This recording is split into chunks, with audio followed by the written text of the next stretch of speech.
suis Maxime Marchand, je suis le cofondateur de Maoboa. Nous, on a développé une plateforme pour aider nos clients à accélérer leur transition environnementale et sociale. En fait, concrètement, c'est un outil qui permet à nos clients, entreprises, à embarquer l'ensemble de leurs collaborateurs dans leur démarche RSE. Notre plateforme, elle aide les collaborateurs à faire 3 choses principalement. La première, c'est de s'informer sur les sujets RSE avec du contenu qu'on produit avec des partenaires, des articles, infographies, podcasts, petites vidéos pour leur donner les moyens d'appréhender les enjeux sociaux et environnementaux dans l'entreprise. La deuxième chose, c'est de leur donner les moyens d'agir avec des actions concrètes qu'ils peuvent mettre en place dans l'entreprise sur l'économie circulaire, les achats responsables ou les enjeux climat.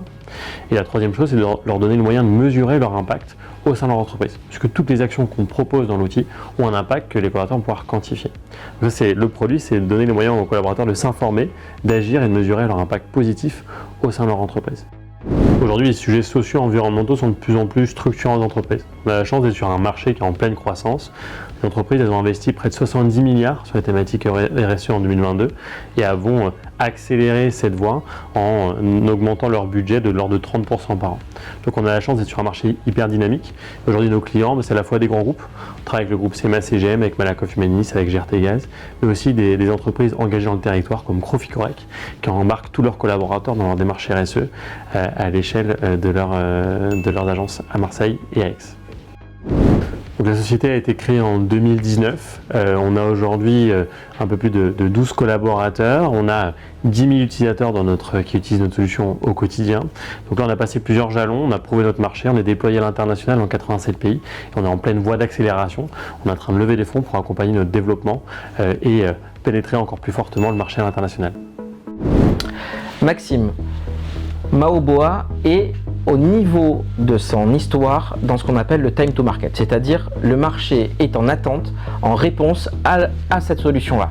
Donc c'est le moment de faire sa levée de fonds. En revanche, pour bien timer sa levée de fonds, la levée de fonds doit se faire par anticipation et jamais au moment où on n'a plus de trésorerie.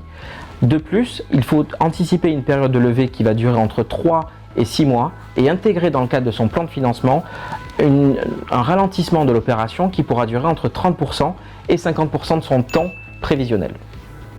Alors nous, on est en train de lever des fonds, donc on a beaucoup préparé notre data room.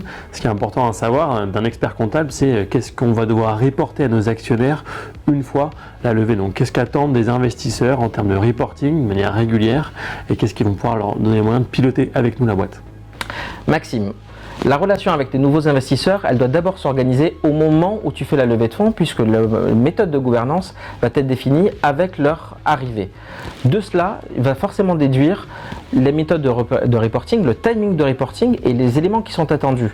La plupart du temps, tu verras que tes investisseurs souhaitent avoir un tableau de bord ou mensuel ou trimestriel qui soit en adéquation avec le projet que tu leur as vendu. Donc un budget versus le réalisé et un budget versus le prévisionnel. Avec tout cela et les éléments qui viennent directement de la levée de fonds, tu devrais pouvoir piloter ton entreprise dans les premiers temps de ta vie avec les nouveaux investisseurs.